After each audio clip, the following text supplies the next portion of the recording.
Bagong iki sing duwe malah ora iso nglakokke lho. Barang kecekel aku malah viral Bagong iki. Dadi sing nglakokke mangkel karo aku. Iki wae sapa? Ngene Mas Cahyo Kuntadi iki. Dek aku mayang suran tak gawane ya, Dik. Mang beto Mas, lah barang tak gawa kok malah lah kae dalang alusan kok dadi senengi. Iki sing iso nglakokke dalang begasaan. Yo nang mburi kelir yo. Ngapa? Tak pacul cengelmu. Aja to sing wingi wae urung duruk kok saiki arep dipacul neh.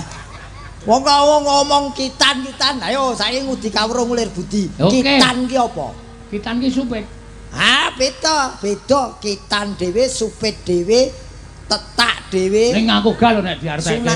Lho ya ana artine. Kowe terus muni ki. Ki Sena Nugroho. Kitan terus ki. Kuwi saka tembung. Loh iki masuk logika. Apa yang saya katakan itu memang betul-betul ada.